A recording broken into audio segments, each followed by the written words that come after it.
This bonus episode features an interview with Zenzo Tazawa, YouTuber and director of this month's award-winning doc short, How Keeping Aquariums Changed My Life. Welcome to this bonus episode of the IndieEye Film Awards podcast, and I am fortunate enough to be on the phone with Zenzo Tazawa, who submitted a project this month that caught my eye called How Keeping Aquariums Changed My Life. I'm speaking with Zenzo because I am personally a fan of the aquarium hobby, and I've been watching Zenzo on YouTube. His fish room is amazing, and he put out this video on YouTube that my wife and I watched, and it was astounding. I thought it was something so interesting, and I wanted to bring it to the attention of the filmmaking community because this was a personal documentary that Zenzo did.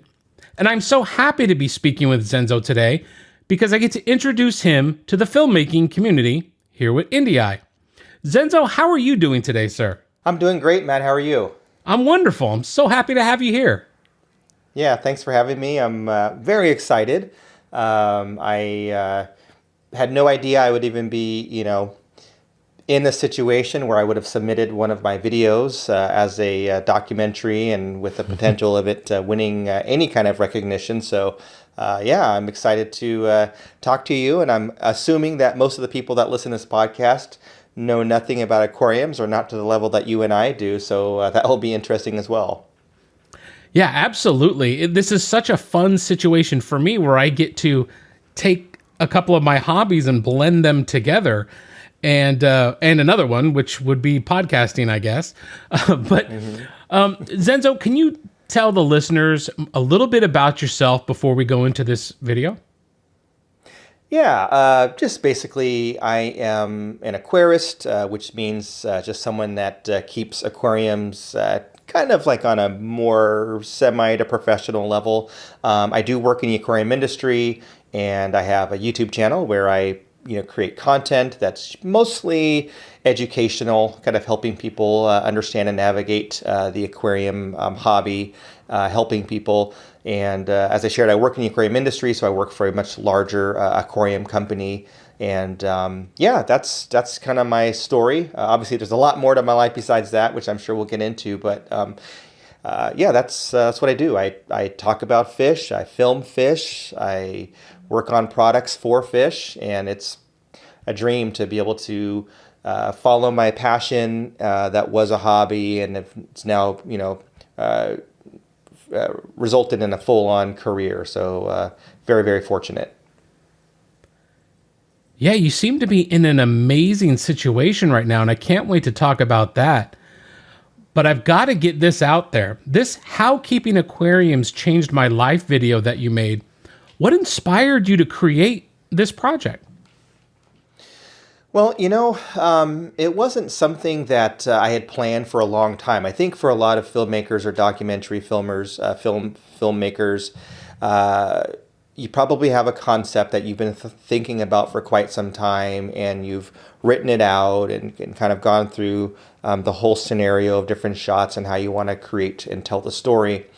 For me, it was just basically me thinking about all the different types of videos that I've made over the years, and none of them really told a story. They were all just information or education or edutainment, and nothing really was more of like me telling my story about why I keep aquariums and what they mean to me.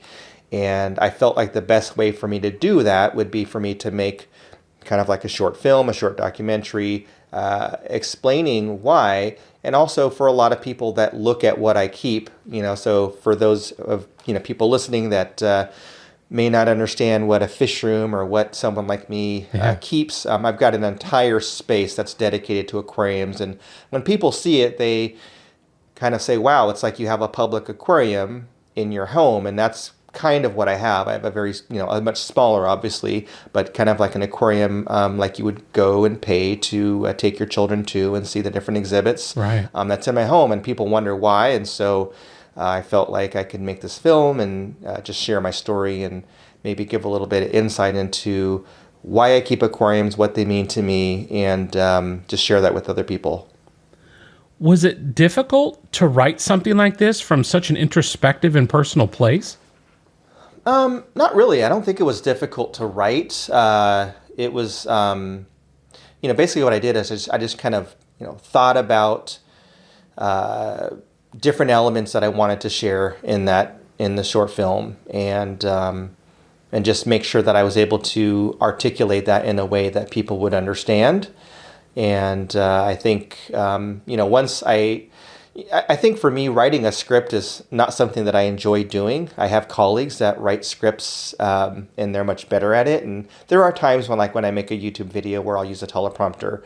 But for the most part, I don't like writing scripts. But for some reason, it kind of reminded me of my college English class, where I was just really excited about writing. And so as soon as I just kind of, put down a few notes, it just started to flow, and I didn't struggle with it at all. But I think it was interesting. It was an opportunity for me to, again, express my feelings and where I'm coming from in a way that I've not been able to before. So it was almost like a release in some way for me to put that down on not on paper, but typing it and being able to share that. And so it kind of came naturally, to be honest.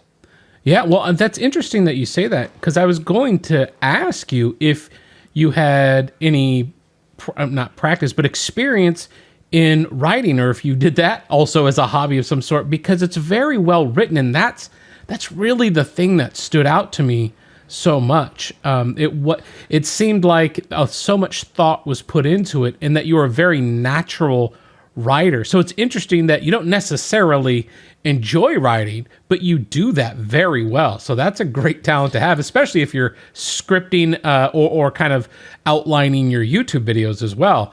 That's a bonus. Yeah, well, I mean, so I've always been I don't want to say I've always been a good writer, but other people have recognized me as being a good writer, going back to school and college professors and even high school teachers and colleagues. And throughout my career, there have been many times when I've been called on to write some document or write a policy or write a letter, to that's being distributed to the public or something. So it's something that I've always done. It comes naturally in me being able to take a thought and put it to paper and share it. So while I don't typically write scripts, and I don't usually write scripts for my own videos, I do a lot of writing, or I have done a lot of writing. And even now, even though I'm not writing as much, I'm still reviewing and editing. So my colleague who does a lot of the writing for a company, I will actually review her articles for content and things like that. Okay. So so I guess I'm still involved in some aspect with writing, and I guess it's something that I've never struggled with. So when it's time for me to write something that's important, I'm able to do it. Well, multi-talented. That's an excellent skill set to have when you need it.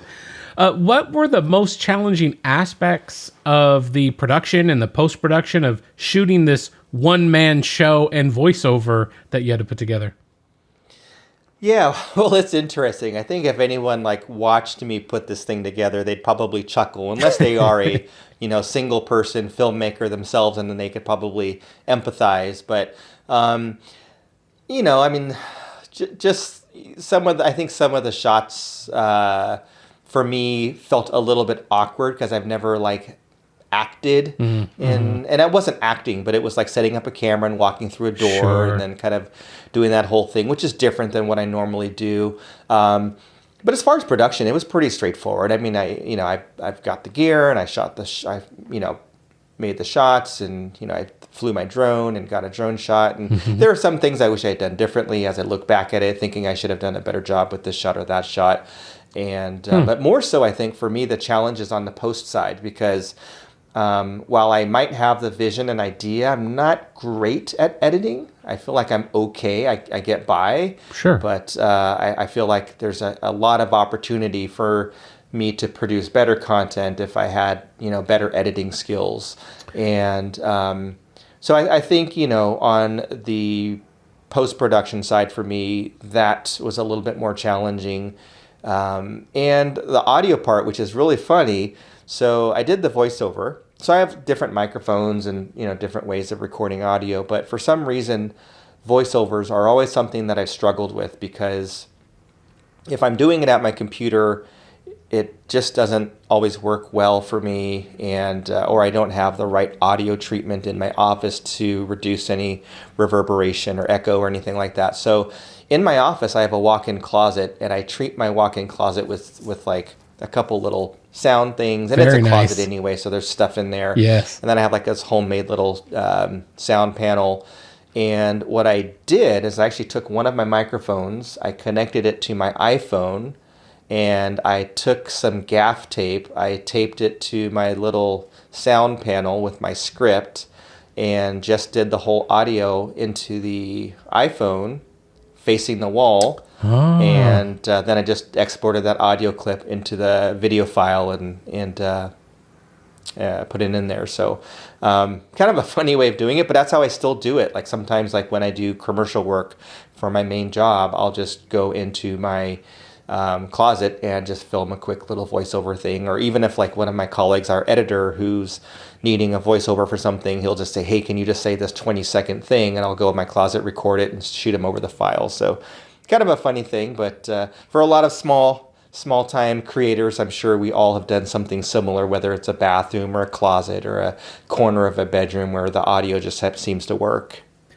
Absolutely. We champion, for folks trying to stay on a budget and you don't want to outfit an entire room with sound panels, going into a closet in your house where there are clothes hanging up that effectively act as sound blankets, and they are dampeners and keep the sound from bouncing off the walls. That is a great place that's free and private, really, so you can go do these things. So using your closet's great. Yeah, so a long time ago, when I first, early on in my YouTube career, I used to film everything on my iPhone and edit on my iPhone. So Sure. That's, I've come a long way, but I would actually go into my walk-in closet in our bedroom, and I'd tell my wife, don't come in the bedroom, I'm recording something. And I would actually be in there doing the audio, and it's just funny. But it does, like you said, it works perfectly. The clothes work, it's carpeted, it's a small space, sound's not bouncing around all over the place. So, and then you don't hear a lot of the noises from the outside, whether it's cars or dogs barking or anything, because you are inside of a closet. Right. Good job. Yeah, that's a great way to use the house and use a good space to capture clean audio. And I think a lot of people also forget, in a pinch, record on your iPhone and get that mic close, and that'll get you there. And it's so much better than maybe putting a shotgun mic on a camera and standing 10 feet away. So you've always got that iPhone right there.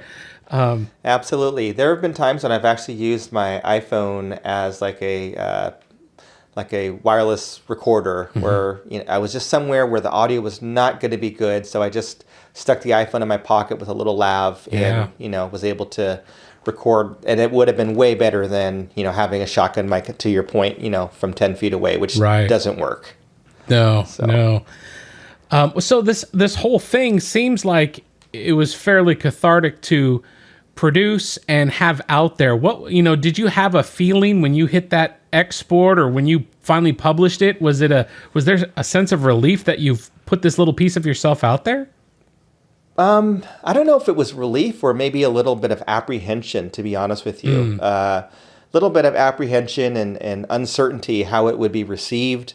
Thinking that, I'm putting this video out there and it's a little bit sappy, and people that just want to know about aquarium filters or fish behavior, they're not going to want to watch this story of mine. But it was very well received. It surprised me how much people liked it. And when I released it, I actually had, after I kind of had that initial wave of anxiety or uncertainty, I felt pride. I was proud that I was able to do something different that was outside of my comfort zone, that was well received, and that the vast majority of people responded positively. So I even shared it with my family, which I normally don't. I don't send my videos to my sister-in-law or something like that. But this was Sure. one where I felt like, yeah, this is good enough for me to share it with other people. Well, and that does help the people closest to you kind of get a better or a different perspective of your inner self and why Crazy Zenzo has all these aquariums in his house. Absolutely, absolutely. And I think, yeah, while it is scary to be, that apprehension you're talking about, to be vulnerable and kind of, you're put on this sort of a theater and it's kind of like those classic one-man theater shows where it's all about you, but it's just done so well, and you chose just beautiful music, which I really enjoyed. And I think I've seen, well, my experience as somebody who subscribes to you, who subscribes to other YouTubers, I think in 2022, don't we all have a handful of YouTubers we subscribe to? It doesn't matter. We actually, in my opinion, I think people love to see the real behind the show. And that was a little bit of that. And I think that's what really, it changed my perspective on the channel. Not that I wasn't a fan prior, but I was like, this man's capable of doing this whole different direction with his content also. And I was like, go Zenzo, this is awesome. I just wanted to ask you about, in the film, you kind of mention taking care of fish being sort of like raising children. And that really triggered something in me, because I realized my boys, who are now 20 and 14, are one's hardly around, and the other one is he's going to be there real soon, where he doesn't want to interact with dad too much. But having fish of my own was kind of like, okay, I am now responsible for these fish, these plants. This is something I can come over and take care of that still depends on me, while I'm weaning my children away from it. So, can you talk a little bit about how that affects you? Yeah, so like you, I've got older children. I've got actually a 21-year-old and a 19-year-old. So, they're fully on. I mean, they're not on their own yet. I mean, they still need mom and dad for money and stuff like that. Of course, that doesn't change. But I think having raised kids and understanding what it takes to have someone that's reliant upon you and to nurture them and to help them grow, and the feelings that you get when you see them accomplish certain things and reach certain milestones. I think that there are some similarities to aquarium keeping, because you are essentially taking care of these miniature ecosystems that are 100% reliant upon you to make sure that they thrive.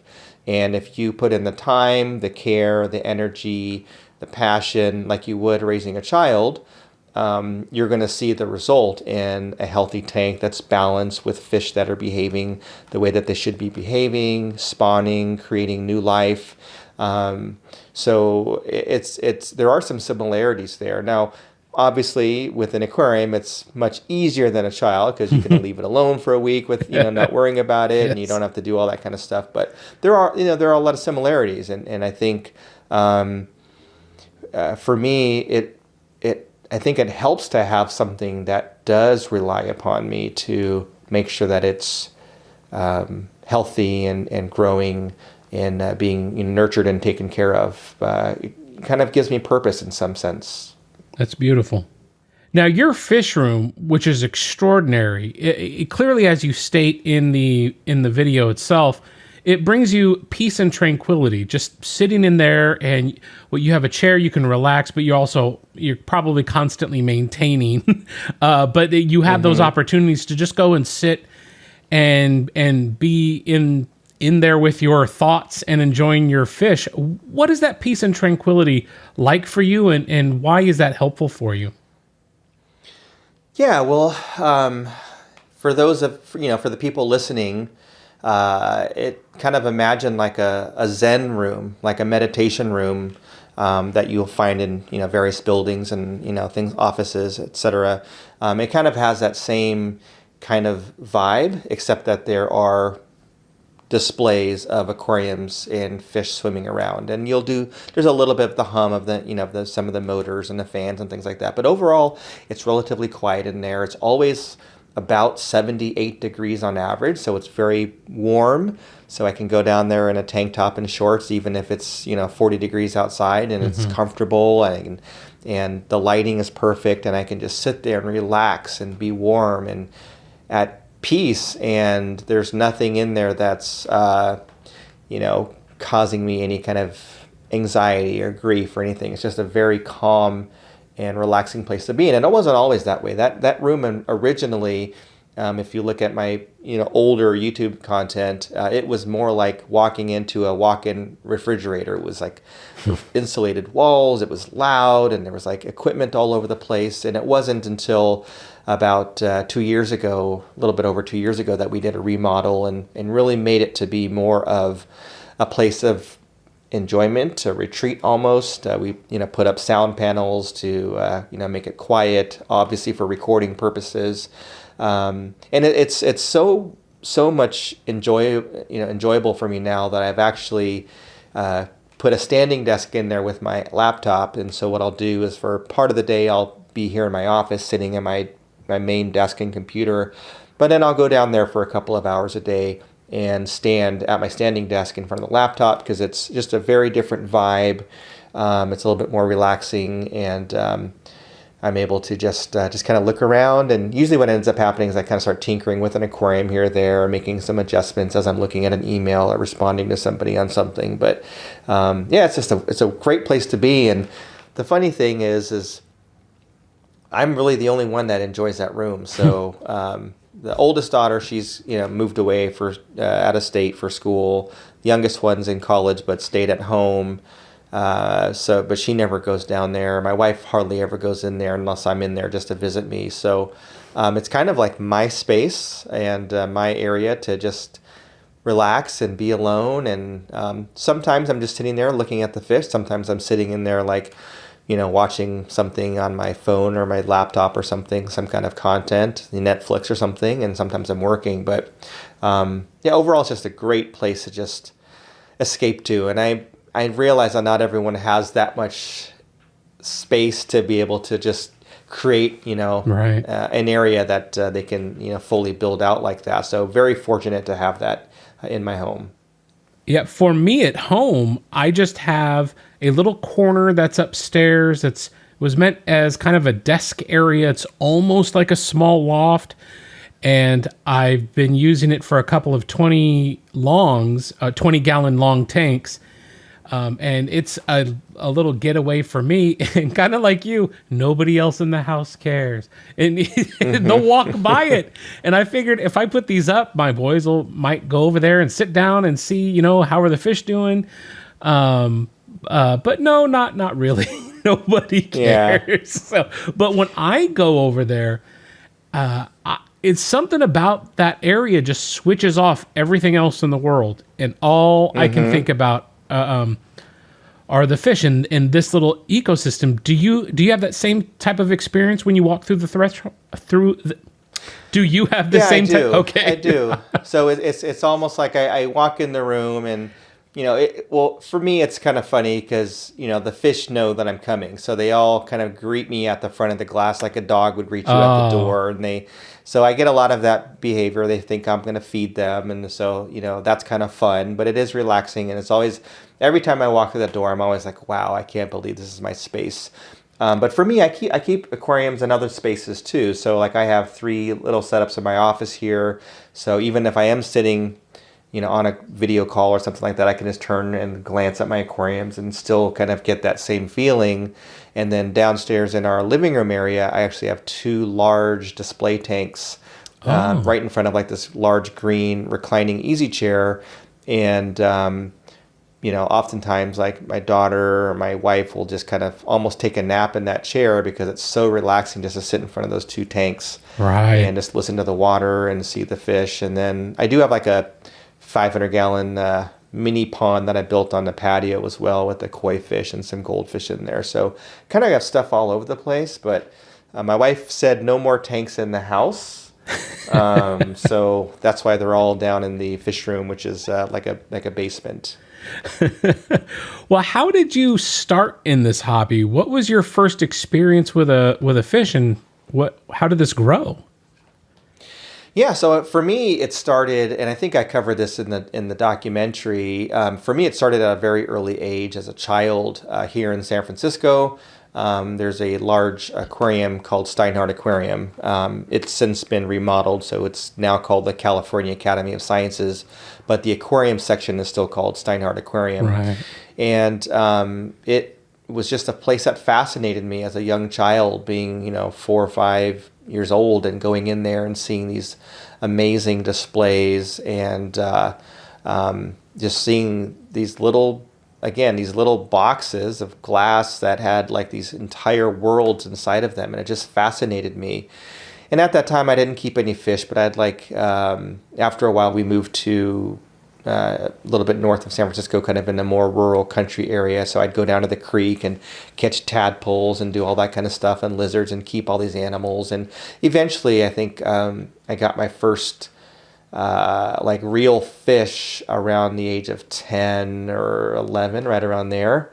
And, did the whole thing with the goldfish in the bowl, which, Right. we learned very quickly within a couple of weeks that wasn't going to work. So I went and got like a 20-gallon tank and, the filter and all that kind of stuff. But, pretty much ever since then, I've tried to always have fish, whether it was an aquarium, or multiple aquariums, or, sometimes, downsized to a betta fish. But I think I started to get really, maybe, I don't want to say fanatical, but definitely more involved with aquariums when I was in my mid-20s. It was right before my oldest daughter was born, so maybe about 22 years or so ago. And I said, okay, I'm going to have this tank here, and I'm going to put this tank here. I'm going to do these kind of fish in this tank, and this is going to be like this. And I started to get a little bit nerdy about it and started to breed different fish. And so ever since then, I've always loved aquariums and having fish. And it's always been. I've had fish ever since then. Again, there have been times when I've had to move and live in different cities, so I would get rid of all my tanks and sell everything, but I was like, nope, I have to have something. So I kept like a betta fish in my office or something. And so there was always something that I had.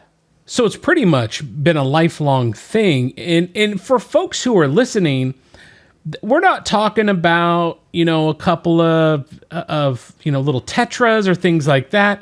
You have such a wide variety of rare fish and African fish. I mean, it's astounding the variety that you have. But what are some of your favorite species of these animals that you're keeping? Yeah, I do have a wide variety. Very wide variety, from fish from West Africa, East Africa, Asia, South America, Central America. So definitely a large variety. Some of my favorites, I would say probably, well, it's tough because, it is tough to say like which one's your favorite dog or which Sure. one's your favorite, something. But I would say, I love my koi fish because I've always wanted a koi fish, and this is the first time I've been able to have one within the last 3 years or so. I very much enjoy my African cichlids. And for those of you that don't know what African cichlids are, they are kind of a more robust looking fish, usually between 5 to 7 inches, but extremely colorful. They're often confused with very colorful saltwater fish. They come from East Africa.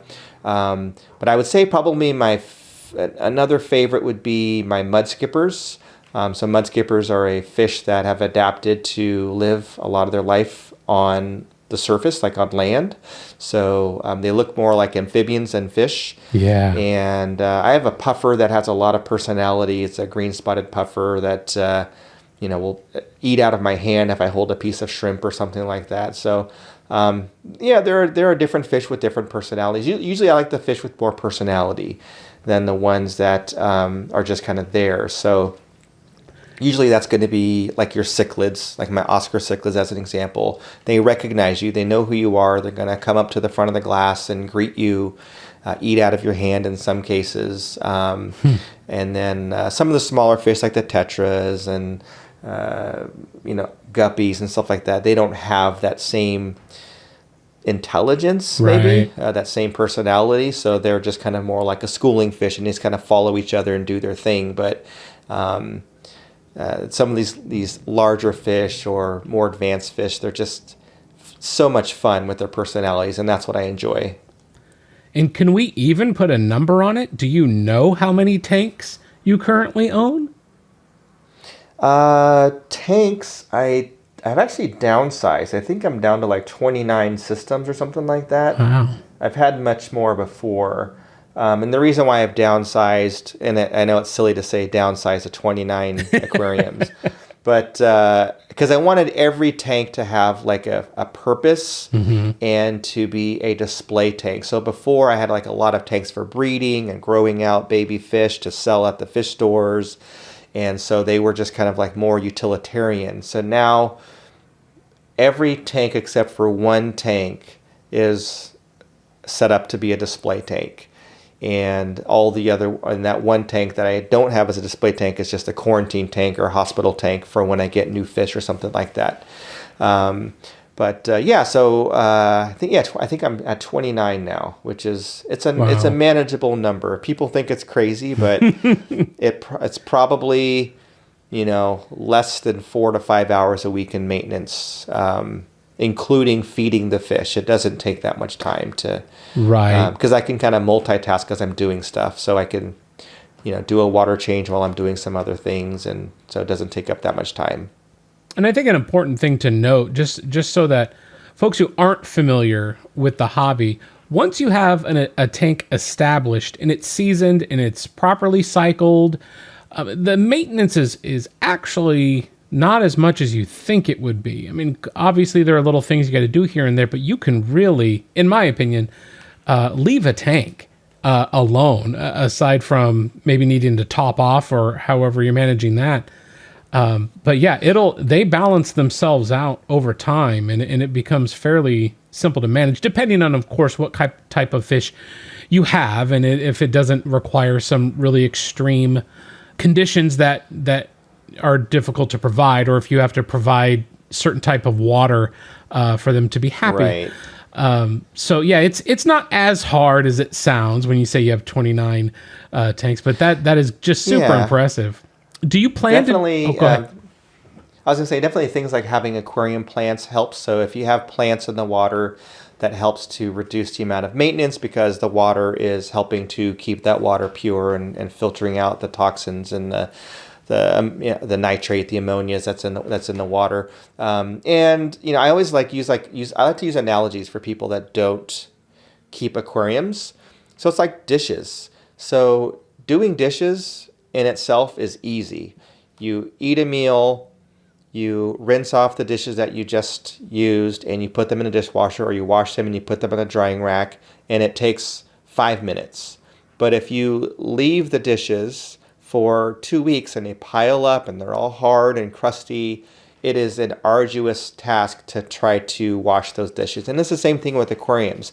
Once you have them balanced, as you shared earlier, once they're all set up and running properly, if you just do a little bit of maintenance, once a week or a couple times a week, just, cleaning off the glass or doing a little bit of water changes, it just takes minutes. It doesn't take hours and hours. And people that think that aquariums are a lot of work, it's because they might have had an experience where a tank got to a point where it required hours and hours of work to restore it back to its original state, where if you do a little bit all the time, it's very easy to keep it. That is a wonderful analogy. I'm so glad you said that. And I'm glad you mentioned live plants because, there I go. I'm just assuming everyone's using live plants. I forget that folks who do start up or maybe they prefer it when they'll use plastic decor of some sort without kind of building the tank out to more match the nature the fish might be in, or just adding the extra bonus that live plants give you. And I didn't even think about live plants until a couple of years ago. Just to kind of put my whole experience in a capsule here, I had fish when I was about 19, and I think we had maybe a 10-gallon tank and probably 20 fish in there. I knew nothing about fish keeping. I don't know how those Right. fish stayed alive. In fact, there were times where we would clean the tank by pulling everything out, washing it all with soap, and putting it back Right. in, and put the fish back in, and then wonder, well, why are they seem so unhappy? We just cleaned the tank. Oh, it was a nightmare Right. to go back and think about it. But a couple of years ago, when, when all of this COVID stuff started, and I knew I was going to be home more, I was like, you know what, I'm gonna go get a tank. And I had been watching Aquarium Co-Op, which is another YouTube channel for a store that's in Washington that you work for now, and we'll talk about that. And Corey, the owner there, just started teaching me about live plants and all these things. So it was. Now I'm like, I don't even think about plastic decor. I when I see it in the store, I'm like, oh, no, that'd be awful. Yeah. So for the most part, using live plants is preferable because it does help to balance the aquarium. It provides cover for the fish. It makes them feel more safe. It obviously helps with the water quality. There are things, though, where live plants don't work. So certain aquariums, the fish that you keep in there will either eat the plants or they will destroy them. So that's a challenge. And there are workarounds where you can find like plants that are like a terrestrial plant that you can drop the roots into, and it can still help with absorbing the nitrates to make the water cleaner, but the plants can't be in the aquarium. Or situations like for me where I have brackish aquariums, which are a mixture of salt water and fresh water, like you would find like where a river meets the ocean, like those estuaries. Plants don't do well with salt, so most plants don't do well, so you kind of have to rely on mechanically removing the water and treating it. So there are some challenges, but for the most part there are ways around it, and I try to keep plants in almost every aquarium. Yeah, and thank you for clarifying that. Those are important points regarding the plants. Absolutely. Well, I want to ask you, do you plan to do more personal videos like this? Are you open to being this introspective and vulnerable in front of your large crowd? Yeah. So actually, a lot of people, when I made that video, responded and positively and asked that I make more, suggested that I make more. And I would like to. I think that it has to be the right topic, and I don't know what that topic is. Sure. And again, with my limited editing abilities and my ever decreasing amount of time that I have available to do these projects, I feel like I would have to have some assistance from an editor or someone that can help me, put everything together, and maybe even talking to me and giving me some ideas on what might be a good future project, and then I could film that and they could help construct it and put that together. But definitely I would like to make more of them because they're fun. It's different. If I've made over 400 videos, in fact I've just putting the finishing touches on one that's coming out tomorrow that I finished editing today, and so I've made over 400 videos, and most of them are about aquarium filters and feeding your fish and how to deal with aggression in aquariums and, what plants, and, those, while I don't want to say they're not fun, they are a little bit monotonous because Sure. I've done it so many times. But something like, a film or a documentary or some kind of project that's, more creative, it excites me. I just have to figure out what that next project is.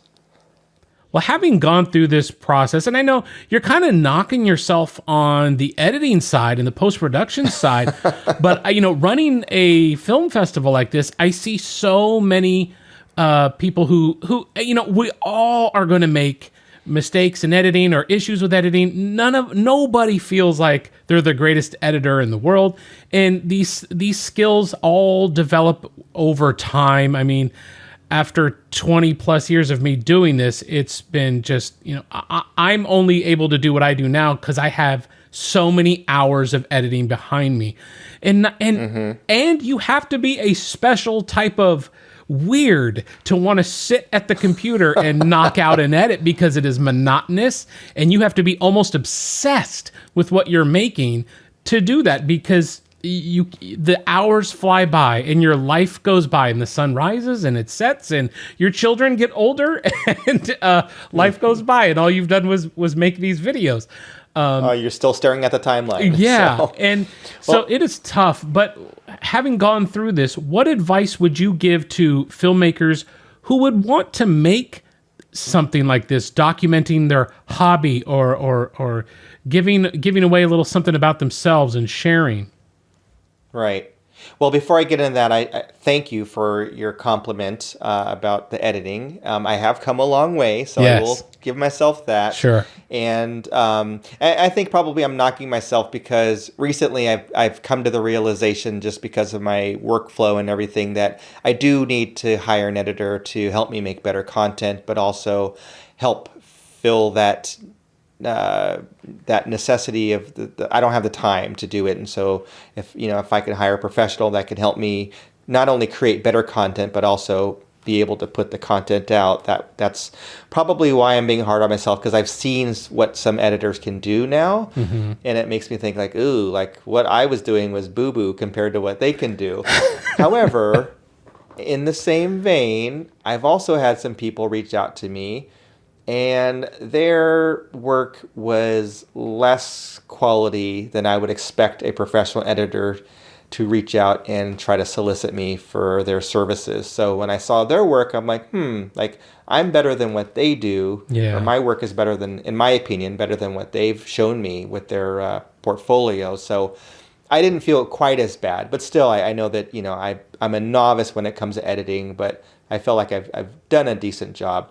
About the advice for filmmakers, someone starting out, for one, it's kind of hard for me to call myself a filmmaker because I'm more of like a content creator for YouTube. Sure. Although this is more of like a short film that I did make. But I would say, if someone has something that they want to share, they definitely should do it. My advice to filmmakers is, what is the one thing that you're trying to convey? And just make sure that throughout your film that you stay on point and don't lose focus, because sometimes people get all caught up in like the B-roll and this and that, and they lose the message. And I know I see that when I watch something. And if I watch something and it's like just a bunch of B-roll and there's not a lot of content there or anything that's substantial, to me it's just like a very cinematic B-roll thing, and it doesn't really have a lot of substance to it. So I would say, think about what is that thing that you're trying to convey, and stay on focus and make sure that the project just kind of continues on with what you're trying to share. And it should be something that you can explain to someone like in like an elevator, that 30-second elevator speech. You should be able to tell them what your documentary or what your film is about, and give them the overview in 30 seconds and be very clear as to what that point is. And then the actual film just tells a story, obviously in a much longer form than 30 seconds. So, I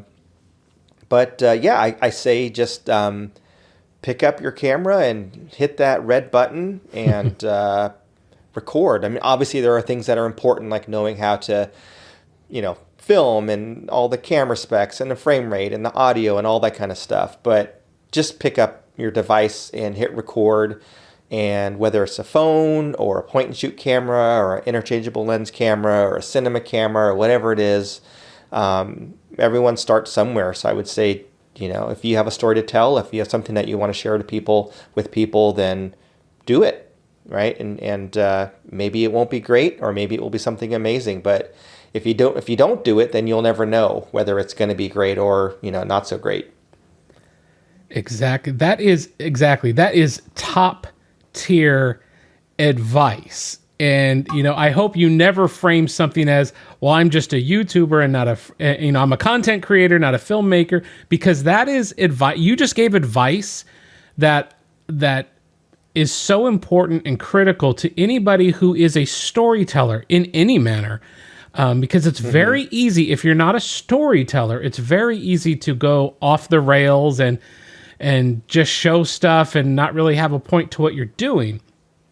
So I love that. And it's so great to hear that coming from someone like yourself, because you say you don't think of yourself as necessarily a filmmaker, but that's what a content creator must be. You are doing a beginning, middle, and end, and presenting to somebody, and under a self-imposed, but under a deadline, and that type of trial by fire forges a very good and skilled filmmaker, and which is what I saw in this particular video we're talking about now. So just, you have a quality that a lot of other, content creators kind of forget about or they ignore. So some people just try to put content out there to put content out there, but you always have a point, and you've stayed on message. So great job there. And while you're giving advice to people, Zenzo, just a little segue or a little bit about fish keeping. Again, I want to talk about your experience as a YouTuber, but first, a couple questions about fish keeping. What do you think is the most challenging aspect of being in this hobby?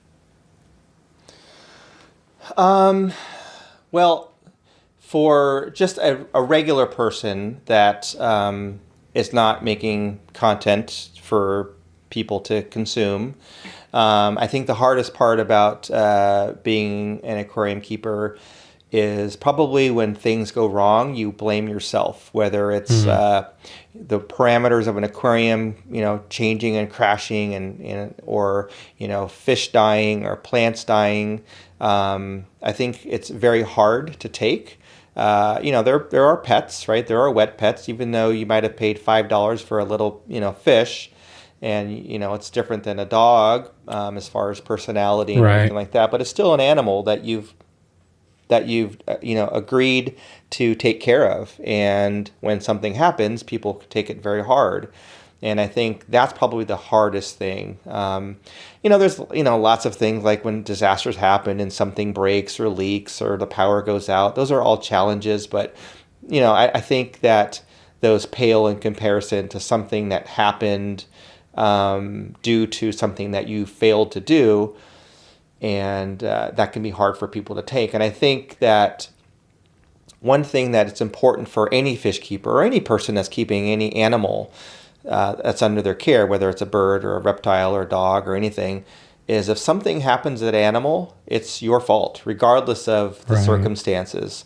If you have an aquarium and all the fish die because the power went out for 3 days and they didn't have enough oxygen or heat, while you didn't control the power, those fish are still reliant upon you, and you should have had some type of plan to mitigate those losses, whether it's a battery backup or a generator or something like that. So no matter what happens, it's always your fault, and I think that's hard to digest. This happened to me recently where I was hastily trying to take some fish that I had purchased recently and put them through a rest quarantine because I wanted to put them in this different tank so I could show everybody on the internet, and ended up 19 out of the 20 fish died because of a disease, and I had to start all over. And so it's my fault. There's no one else to blame. I can't blame the store that I bought them from. I can't blame the disease. It was my fault. So so I think that's probably the hardest thing for anybody being in this hobby. And that would be my thing. People might say it's the cost or other things like that, but I think that's all very minimal compared to the loss of life. I think that's huge. You're hitting me in the feels here, my friend, because just this week I lost my 3.5-year-old Betta. And I'm sorry to hear that. Yeah, thanks. And it is true. I mean, and I have he had his own 20 long, and in my other 20 long is a bunch of pygmy cories and ember tetras and shrimp. And the shrimp, there's always one here or there that's gone, and you don't think about it twice. But with my Betta, who I would go sit and have conversations with, and they do have quite a personality. That was tough because I think just in the end, nothing had changed in the tank. Everything was fine. And I didn't realize that we were kind of... 3.5 years is actually a long time. So that's what I learned. If you get 4 years out of a betta, you've stretched that betta's life pretty well. And, not knowing how old the betta is before you got it, it's going to be at least, right, 6 to 8 months old usually if you're getting a fully developed male. So, I think 3.5 years is a long time. I'm sure you had a nice life. On a happier note, what's some advice you would have for people considering getting themselves into the hobby or maybe getting their child their first aquarium? What should they know? Well, if someone doesn't keep fish currently and they're looking at getting their first aquarium for themselves or their child, my advice is to do a ton of research before you go to any pet store. Try to find a channel that's reputable. Do your research online, watching YouTube videos, going and reading articles and blog articles and even books and things like that. Do as much research as you can so that you have an understanding as far as what you're getting into and what you might want to actually keep. So I think sometimes people have an idea about an aquarium, but they have no idea that the aquarium hobby is so diverse with so many different types of fish and habitats that you can have. So, right, looking at what other people keep and looking at the different types of fish and the different types of aquariums and how they're set up and how to do that, I think is most important.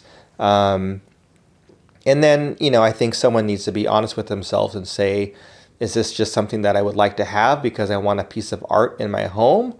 Or is this something that I'm really going to pay attention to and put in the time and effort and, spend a couple hours a week making sure that, everything's, doing well in the aquarium and paying attention.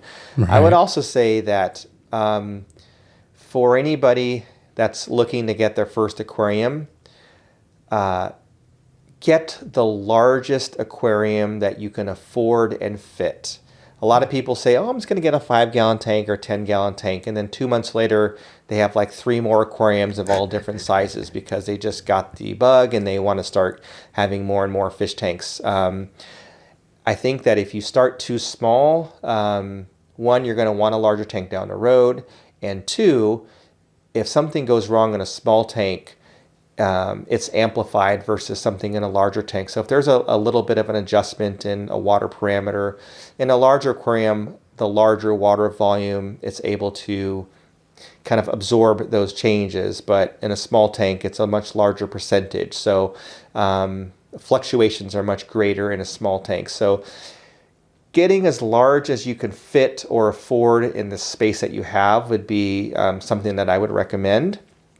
And obviously, where you put that aquarium is important. So really think about what's the best place for that aquarium for you to enjoy it. So maybe, putting an aquarium in your formal living room might sound good as far as how it looks. But if you don't go in that living room and if you spend most of your time, in the family room or the game room or something else, maybe the formal living room is not the best place for that aquarium. And then, once you've done your research and all that stuff, then make it fun. Make it, if it's the kids, and if the kids really want a tank, then, have them part of, picking out the fish and picking out the decor and all that kind of stuff. And I should say, if you're doing your research and all that, you should make sure that you set up the aquarium properly, which means that don't go to the pet store, don't go to one of the big box stores and buy an aquarium and the gravel and the filter and fill it up with water and then go back the next day and buy fish, because most likely you're going to kill those fish, because that's not a cycled aquarium. A cycled aquarium means that aquarium is seasoned, that it's had time to get settled, that there's beneficial bacteria in the filter and in the tank, and that usually takes 3 to 6 weeks depending on how you set up the tank. So do your research, set it up, and then, a few weeks down the road, maybe go out and get your first fish. All of that is huge and absolutely paramount. Excellent advice. Thank you for that. And now that you've given the IndieEye audience free advice, what about this other thing in your life that you're doing? Running the YouTube channel and giving people free advice and showing them cool things every week on Tazawa Tanks. Can you explain how you got inspired to even start a YouTube channel about this? Well, when I started off my YouTube channel, I had no idea that I was going to make a YouTube channel. Basically, I had a YouTube account for me to watch videos. Right. And, I was watching other people make their videos, and I thought, I could do that. Like, I can talk about fish. I've been keeping fish for a long, long time. I think at that time I had an aquarium service business as well, so I wanted to kind of share some of the things, share some information just from me being an aquarium service provider, which was kind of a side business that I had at the time. Very cool. So I was really just like, I just picked, it was, this was a few years ago. I had like an iPhone 6S. I would just, put it on some little silly tripod. Right. I don't even think I might have had a microphone or something, but no lighting or anything. It was terrible, right? Right, sure. But I would just make a video, and it was just kind of like, I don't know. I just make videos, and I remember the first time I made something where people watched. I think I had like a couple thousand people viewed a video, and I was like, wow, like 2,000 people watched this. Crappy little video that I made on my phone. I thought, okay, maybe I'm onto something. And so, but I didn't really think much of it. I'd have like, a couple of subscribers, join here and there. And I remember when I was traveling for business in my previous career, and I was a fan of Aquarium Co-Op. So Aquarium Co-op is a retailer, an aquarium retailer. We have a location in the greater Seattle area, in Washington, but then also an online retailer. So the majority of our business is online. But Aquarium Co-op also has a large YouTube channel. And so at the time I was working for a different company, and I was traveling for work, and I was up there and happened to meet Corey, who's the owner of Aquarium Co-op. And I remember when I went into the store, it was because I was a fan. I wanted to check out the store. He happened to be there. He wasn't really in the store much anymore because he was focused on other parts of the business. And introduced myself and just told him a little bit about me and my aquarium business, and that I had a YouTube channel. And I had 111 subscribers at that time, and he had many thousands at that time. Right. And but he gave me a bunch of advice, on YouTube and what and I basically did everything that he said, and I went from 111 subscribers to 1,000 subscribers within like 4 months, and then within like 10 to 12 months from that time, I was at 10,000 subscribers. So basically, I just did everything that he thought I should do and implemented those, and that's kind of how I decided, okay, like maybe I'm not just sharing a couple of ideas on the internet, but I'm actually going to like focus on this and make a real channel out of it. And ever since then, it's just been kind of a slow grind, a slow and steady grind of, gaining views and, being monetized. I remember when I got my first payment from Google because, Google is YouTube. Right. So I think back in those days, I think they have different rules now. But in those days, you could start accruing money in the beginning, but it'd be like, oh, I made $5. Oh, I made $11, and I kept watching like my revenue grow. And the way that it works is Google wouldn't send you any money until you've earned at least $100. So it took me like many, many months to make $100. And I remember when I make that first $100, I'm like, yeah, like I got paid by Google, like, I'm something. And now, like, obviously, I'm making much, much more than that every month. But yeah, at the time, it was just initially just a kind of a fun thing to do, and then it grew to something much larger. And here we are. It's just that little bit of validation. It's not so much the denomination of the money, but just that it was something you were doing for fun turned into this check, which is really exactly cool. And I'd like to just mention to those listening, because I do this, and I'm a content creator, a filmmaker, whatever. But what I really like about listening to Corey McElroy, who owns Aquarium Co-op, just like he gave you that YouTube advice, Corey will do live streams on both Aquarium Co-op and his personal channel, Corey McElroy, and we'll link all of this in the description of this video and this podcast.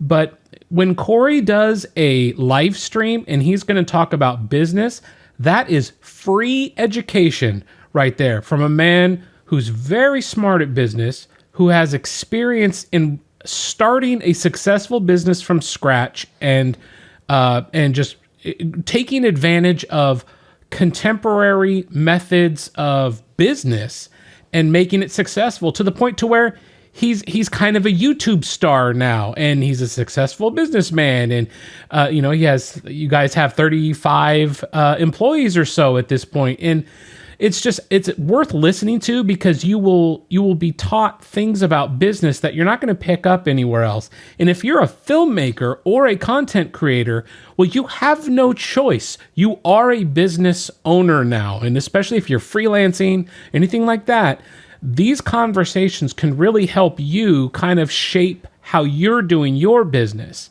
And I think even when Corey might say something I don't understand, or maybe I disagree with it, I go, ooh, he's challenging me. Let me listen to this. And I lean into that. Mm-hmm. And I just absolutely love that about his live stream. So even if you're not interested in fish at all, and you've made it this far into this podcast, congratulations, you must be really bored. But go check out the Aquarium Co-op channel and the Corey McElroy channel, because you're going to get college level education in business just by listening to this man and his experience. So just as an aside there.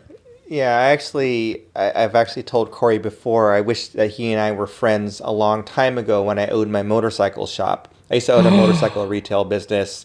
Zenzo. This is a whole other conversation we need to have. Yeah. Okay, go ahead. But I told him I wish I knew him then so that I could have applied some of his business advice to that business, which ultimately didn't do well. But yeah, I agree. Definitely, it's a great place to just get some information about business, and you could apply it to anything, whether you're a wedding photographer, or a filmmaker, or a caterer, or you have a retail store. And it's all things that are applicable. Yeah, at some point in your business, you're going to have to deal with the math and the logistics, and Corey's excellent at that. Now, being a YouTuber, this experience, I think, there's so many people now, and my sons used to want to do this, but everybody wants to be a YouTuber and have their own channel. Right. And you've been able to do this, and you've had some success. What has that success felt like? What has this experience been like? Well, for one, it's I just kind of see myself as a regular person that just has a job that has me on camera every now and then. I think the first time I was recognized, like out in the wild, like not like if I go to a fish store, someone's going to recognize me because they're buying fish, and they probably say like, "Oh, I saw you on YouTube." But when I'm at the airport, or I'm at the museum, or I'm somewhere random, and someone comes up to me, I remember I was going recently, last October, I was going through TSA in Orlando, and I have like clear and pre-check and all that stuff, but I randomly got chosen to go through the little machine where you got to like put your hands in the air. Right. And the TSA agent, had me come through, and I was wearing a mask because it's all required as you travel. And after I came through the thing, he said, "I love your videos. I have an Oscar cichlid." I'm like, "How did you even recognize me with I've got a mask on, I'm at the airport." And so things like that. Or one time I was in Hawaii, and I was at the airport again. I was at the gift shop, and I think I was buying some stickers at the gift shop at the airport to put on my car or something like that. Mm-hmm. And I handed my credit card. The guy looks at my credit card. He goes, "Do you have a YouTube channel about fish?" I'm like, "Yeah." He's like, "Oh, I watch you. I have a beta and blah blah blah." So that part's very surreal and it's interesting. But overall, when I think about YouTubers, I don't really think of me because relatively I have a small channel, and my channel's more focused on, education. It's not really like some of those other really large channels out there that are kind of more entertainment kind of a thing. So I think Sure. when kids want to be a YouTuber, they don't think about like, yeah, I want to sit here and talk to people about aquariums and teach them like Fair point. how to keep their fish healthy. They want to like be jumping out of airplanes and like playing Streaming paintball video and, games. yeah, all Yeah. streaming video games, all that kind of stuff. So, but Yeah, that's fair. Now, at some point here, you had a regular or irregular corporate job. You had a career and this hobby, and you were YouTubing. And at some point recently, you made a major career change. And can you talk a little bit about making that decision and that leap of faith, or maybe it wasn't even a leap of faith. Maybe it was an obvious choice for you. But tell me what happened there. Yeah, so I had a long career in a different industry. I was in the distribution supply chain industry. I had a corporate level director job where I was managing clients and customers for a large distribution company and was responsible for, I don't know, $120, $140 million worth of business. I was on an airplane, 3 weeks out of the month, flying and having meetings with people. Wow. And then obviously things changed during the pandemic. So I was at home and, doing all my virtual calls and business as usual. And during that time, Aquarium Co-op continued to kind of grow as a business and grew, and became more profitable. And Corey had reached out to me and said, hey, I've got this idea. I would love to hire you to do this.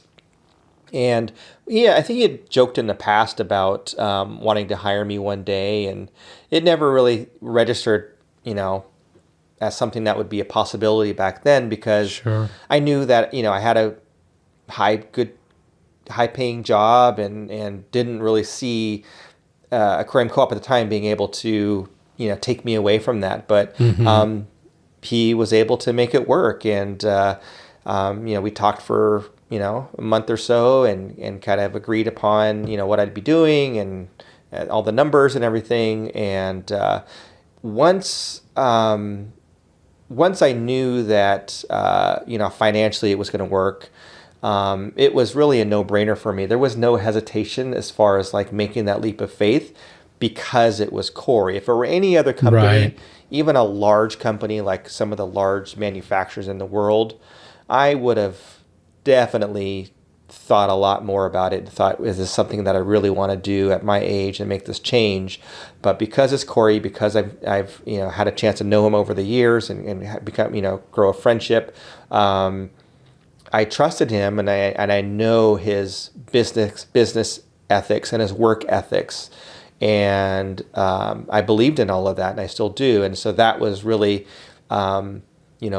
what made me think that this would be the right move. And it's been the best work year of my life. And that includes like owning my own business, like a motorcycle shop, and back when I was racing motorcycles and everything. This has really been the most fun I've had for work. It's hard to believe that what I do and what I'm paid is work Right. for what I do. It's been great. Yeah. Well, can you talk a little bit about what your responsibilities are specifically with Aquarium Co-op? What are you doing there? So I do a lot. So originally my role was to manage the memberships that Aquarium Co-op has, YouTube members. So with YouTube, you can be like a regular YouTube subscriber to any channel, but a lot of channels have members, and those members pay a certain amount per month to get additional perks, additional content, whatever it may be. So Aquarium Co-op membership was growing significantly, and Corey wanted to grow that. So he hired me to run that part of the business, to run the memberships and to develop an online aquarium club and have speakers from around the world talk to the members, do events around the country, things like that. But while I was doing that, I was also kind of pitching in and doing other things, filming commercials and kind of helping to coordinate different projects that we were doing around the marketing side, on YouTube and other platforms, Instagram, etc. And eventually Corey decided that, it would be the best use of his time to focus on other elements of the business and to have me kind of manage all of the social media. So now, this is recent, so now beyond just managing the community and the membership element of the business, I'm now managing all the social media that we do. Wow. So that means coordinating and organizing the different videos that are being created and deciding what's going to be released when and what needs to be shot, and giving our videographer and editor ideas on what to make, working with other people on our team on like some of the short form content that we have now on TikTok and Instagram and Facebook, and where we're advertising commercials and all this kind of stuff. So pretty much everything social media now funnels through me, and basically my role is to organize everything, keep us on track, give us some structure, make sure that we're putting out the right amount of content, or creating more content, and supporting the team that we have. So we've got excellent people that do amazing work, whether it's our person that writes our blogs and does a lot of our marketing stuff, or our graphics person, or our videographer. So got a good team of people. I just am here to kind of support and give them guidance and some structure for the team. And having taken all of that on, how does that impact your Tazawa Tanks YouTube channel? Well, it's well, for me, I could continue on doing what I've done, making my own videos, editing my own videos, but I feel like something's got to give, whether it's my personal time with my wife, or my family, or the quality of the videos that I'm creating, I feel would suffer, or maybe I'm not able to give my full attention to work because I'm worried about editing my own video. And for me, while I enjoy making videos and I enjoy making content, and while I do make money from it, it doesn't keep a roof over my head. It basically pays for dinners out and pays for a car or stuff like that, right? It doesn't pay it's a fraction of what I earn. And so I would rather focus on growing Aquarium Co-op, growing our business, improving our social media content, and putting my energy there, and not so much on the 10 or 8% of the revenue that I'm getting from YouTube and content creation. So I feel like it's better for me I still want to make videos. I still want to put out content weekly, but for me, I'm at the point where I need some help. And I think some of the activity that I've done over the last couple of weeks of coming to that realization and reaching out to some people that could edit for me is gonna be a lifesaver, because I don't think I can continue on with this pace of doing everything at a high level and putting out good quality stuff. Well, and going back to talking about Corey's business acumen, he's done a pretty good job of leveraging some successful fish tubers to kind of be commercial feeders right into Aquarium Co-op, which is brilliant. And it works so naturally. Yeah, basically he looks at who's out there that's doing a good job, and what could they do for the company, and can I hire them to do that for me? Right. And so that's what he's done. He's so one of my colleagues, Irene, she has a channel called Girl Talks Fish. I know that you know her very well. I do. So he saw her and plucked her and put her in a position, and myself, and he saw some videos that our videographer had edited a long time ago and said, I want that for me, and hired him. So he kind of looks at the landscape and sees the opportunity and says, that's the person that I want on my team. Even our director of operations is also an aquarist, and he has like a podcast called the Aquarist Podcast, and is a super nerdy fish nerd, but is great with operations and logistics and warehouse stuff. And he saw that he had that background, so he hired him as well. Well, does all of this content creation that you're doing and these things that you're managing, all the hats you're wearing, does it leave you any time to watch a little YouTube of your own? Do you have some favorite YouTubers you follow? Yeah, I also actually watch a lot of YouTube. It's probably the platform I watch the most, more than Netflix or Prime or anything like that. But oddly enough, I watch very few aquarium videos or creators. Sure. Not because I don't like them, but because I've seen so many and I've made so many of my own. Right. And it's my full-time job to watch our own videos from the Aquarium Co-op channel. Right. That I don't really watch many other fish creators. I do watch like other animal creators, like Serpa Designs. I love Tanner stuff. I'll watch like Camp Kennan because I like to see like his reptiles and his ponds. But pretty much what I watch is other stuff like racing. I watch a lot of car racing and motorcycle racing on YouTube. I watch a tremendous amount of camera stuff. So I probably subscribe to more camera type channels than anything. So whether it's Potato Jet or Jesse Driftwood or Peter McKinnon or Jared Polin, like I love like watching those videos, learning about the gear, you know, even like Tony and Chelsea Northrup. Like I like to watch the content and, you know, ooh, what's new? And, you know, I'm always like, ooh, that's a new camera. I need that. Oh, that's a new microphone. I need that. I never end up buying it because people get, too caught up in the gear and not so much in the content. But I enjoy it. And I learn, from, Peter McKinnon or from Jesse Driftwood. And so I find it all to be very interesting. Well, where can people best follow Zenzo Tazawa and maybe look into Aquarium Co-op?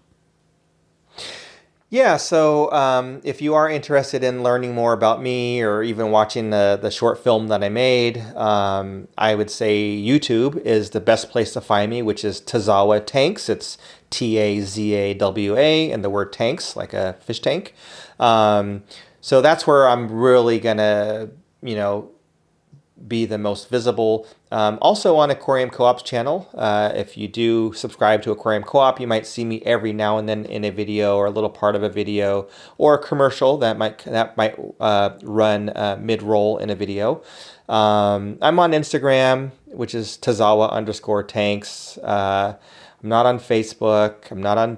I do have a TikTok, but that's only just to view work stuff, so I don't do anything there. But I'm not on Twitter. So yeah, I would just say YouTube and Instagram if you want to look at pictures of pictures that I've shot of my fish or something like that. And also, if you go to the IndieEye Film Awards winners page for March of 2022, we're going to have Zenzo's channel linked, and that video specifically linked, because How Keeping Aquariums Changed My Life is our best doc short of March of 2022. And congratulations to you, Zenzo. And we really appreciate you sharing not only your video, but just taking the effort to share a little bit about your personal experience, and then coming on the podcast and just giving us all of this knowledge and insight to what it's been like for you as a YouTuber and now a award-winning filmmaker. I can add that to my resume. Award-winning filmmaker, right? Absolutely, wow. Absolutely. And I appreciate it. Well, I'm humbled and honored and appreciative, and it was an enjoyable experience to submit it, and it was great talking with you and sharing my story, and hopefully someone that's listening to this podcast will watch it. And hopefully you enjoy it as well, and maybe it'll inspire you to get a fish tank or get into the hobby. Listen to the man. Thank you so much, Zenzo. I will be speaking with you very soon, I hope. Very good. Thanks, Matt. And to append this bonus IndieEye episode featuring Zenzo Tazawa, I wanted to let you, as the listener, know that Zenzo and I, after this podcast, have started to work together, as I am the current editor for Tazawa Tanks. Zenzo kind of threw an invitation out to all of his channel subscribers, asking if anybody was interested in editing for the channel, to send in a submission, a a contact, if you will. And then he followed that up with allowing those who had reached out to him to have an opportunity to edit some of his footage so that he could see whose style might work best for his channel or the way it is moving forward. So now I am the Tazawa Tank's YouTube editor, in addition to all of the other tasks I've taken on. But it's really great because Zenzo does all the hard work. He's doing the A-roll and the B-roll and then sends it over.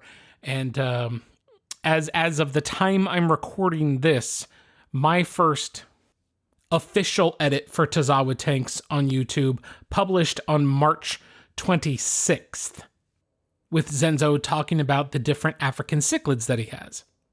So I just wanted to say that to you as the listener, that, if you heard the regular episode, I kind of mentioned I was going to be adding a little tidbit at the end of this bonus episode. And Zenzo is mentioning that he's looking for an editor in our interview. And I just wanted to clarify that that editor is now me. So show a little love. And as Christian Harloff would say, have a little class. And head on over to YouTube and check out Tazawa Tanks, as well as the Aquarium Co-Op channel. And I'll throw out a plug for Girl Talks Fish because I edit for Irene also. And with that said, I just want to say to all my fellow filmmakers out there, I think COVID has probably given everybody in this industry a chance to work remotely for something. There are a lot of YouTube channels out there, a lot of successful YouTube channels that could probably use the help of a good video editor.